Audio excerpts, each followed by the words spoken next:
Welcome to Locomotion and Movement. Today, we are diving deep into the fascinating world of muscles, how they're built, and how they contract to make you move. From a simple twitch to complex actions, muscles are incredible biological machines. We'll explore this topic across four levels: easy, medium, hard, and hardest, preparing you for all kinds of challenges, especially NEET. Get ready to unlock the secrets of your body's movers. Let's kick things off with the basics. What exactly are muscles and how do they perform their fundamental job? Muscles are specialized tissues essential for all body movements. Think about walking, lifting, or even just breathing, muscles are at work. There are three main types: skeletal, which are voluntary and move your bones; smooth, found in internal organs; and cardiac, making up your heart. We'll focus on skeletal muscles for locomotion. Each skeletal muscle is like a bundle of cables called fascicles, and inside each fascicle are numerous individual muscle cells known as muscle fibers. These fibers are unique, often multinucleated, and contain a special fluid called sarcoplasm. Within each muscle fiber, you'll find even finer threads called myofibrils, arranged in parallel. These myofibrils are the real stars, showing distinct light and dark bands under a microscope. These bands create a repeating functional unit called the sarcomere. The sarcomere, defined by two Z-lines, is the smallest unit of a muscle that can contract. It's inside these tiny sarcomeres that the magic of muscle contraction happens. Also, remember the sarcoplasmic reticulum. It's crucial for storing calcium ions, which are key players in muscle action. Now, let's test your understanding of these foundational concepts. Try these three questions based on what we've just covered. Take your time to recall the definitions and key structures. Good luck! Ready to go a bit deeper? We'll now unravel the more intricate layers of muscle organization and peek into the core components responsible for contraction. A skeletal muscle is a highly organized structure. It's enclosed by a connective tissue layer called epimysium. Inside, it's divided into bundles of muscle fibers known as fascicles, each wrapped in perimysium. Each individual muscle fiber, or cell, is surrounded by its own membrane, the sarcolemma, and contains multiple nuclei and sarcoplasm. Within the sarcoplasm are numerous myofibrils, which are the actual contractile elements. These connective tissue coverings are vital, as they not only provide structural support but also efficiently transmit the force generated by muscle contraction to the bones. Let's zoom into the sarcomere, the fundamental unit of contraction. It's characterized by distinct bands and lines. The dark A-band contains thick myosin filaments and parts where thin actin filaments overlap. The light I-band, on the other hand, contains only thin actin filaments. The Z-line bisects the I-band and serves as an anchor for the actin filaments. In the center of the A-band is the H-zone, which contains only myosin, while the M-line bisects the H-zone, anchoring the myosin filaments. Understanding these regions is crucial for grasping how the sarcomere shortens. The true heroes of muscle contraction are the contractile proteins, actin and myosin. Actin forms the thin filaments. It's a complex of F-actin, tropomyosin, and troponin. Myosin forms the thick filaments, a polymerized protein with a distinctive head and tail structure. The myosin head, also known as heavy meromyosin, is crucial. It possesses ATPase activity, meaning it can break down ATP, and it has binding sites for both ATP and actin. This head is what forms the cross bridges that pull the actin filaments.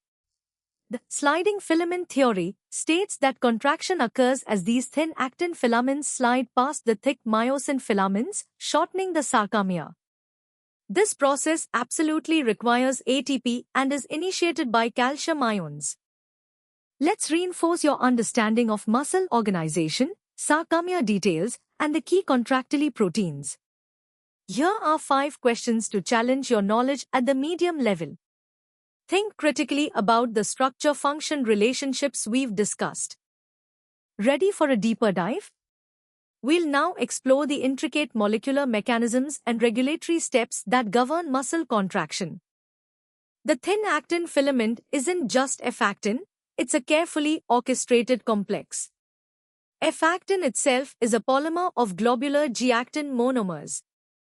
Coiled around these F actin strands are two tropomyosin filaments, which, in a relaxed state, physically block the myosin binding sites on actin. The troponin complex, strategically placed along tropomyosin, is the molecular switch. It has three subunits: troponin C, which binds to calcium ions, troponin I, which inhibits actin-myosin binding, and troponin T, which links the complex to tropomyosin. This precise arrangement ensures that the muscle only contracts when signaled. The thick myosin filament is equally complex. Each myosin molecule is a polymer of many meromyosins. Each meromyosin has a heavy meromyosin component, which includes the globular head and a short arm, and a light meromyosin LMM component, forming the tail. The head is the powerhouse. It contains the ATPase enzyme that hydrolyzes ATP, providing energy, and it has specific binding sites for actin. These myosin heads project outwards from the thick filament, ready to form crossbridges with actin, initiating the pull. The sliding filament theory involves a cyclic process. First, the myosin head hydrolyzes ATP, becoming energized. Next, it forms a crossbridge by attaching to the exposed binding site on actin. The release of ADP and an organic phosphate then triggers the power stroke, where the myosin head pivots, pulling the actin filament towards the sarcomere's center. Finally, a new ATP molecule binds to the myosin head, causing it to detach from actin. This cycle repeats, continuously shortening the sarcomere, as long as calcium ions and ATP are present. You've just navigated the molecular intricacies of muscle contraction. Now, it's time to consolidate that knowledge. Here are 7 challenging questions to test your grasp of the detailed mechanisms and the roles of specific molecules and ions. Welcome to the hardest level. Here, we'll delve into the deepest layers of muscle physiology, exploring regulatory mechanisms, energy dynamics, and even an engineering perspective. Prepare for competitive-level insights. The regulation of muscle contraction is a marvel of molecular biology. In a relaxed muscle, tropomyosin physically obstructs the myosin binding sites on actin, effectively preventing contraction. This blocking action is maintained by troponin I.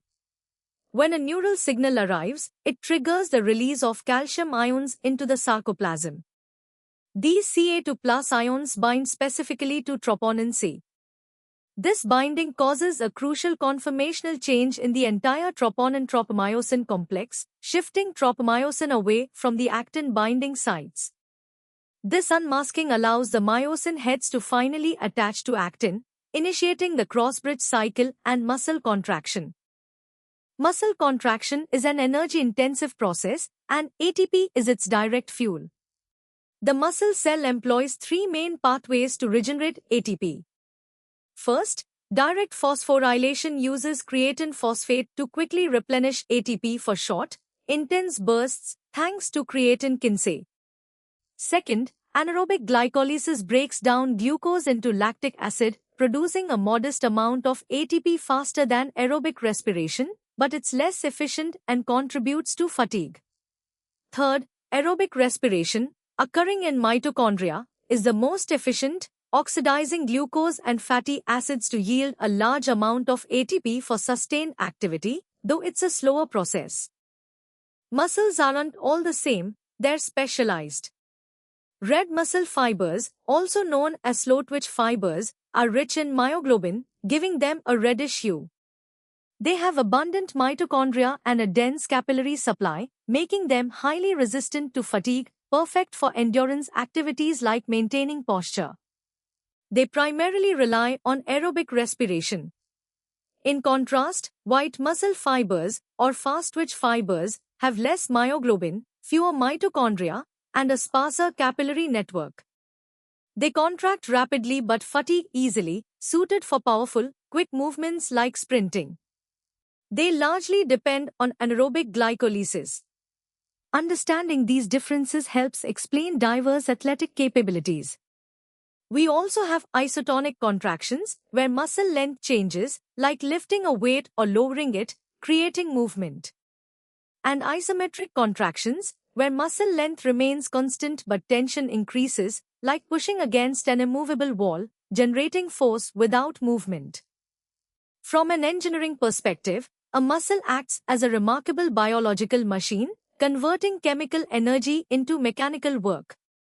However, this conversion isn't perfectly efficient. Only about 20 to 25% of the energy from ATP hydrolysis is transformed into useful mechanical work, with the rest dissipated as heat.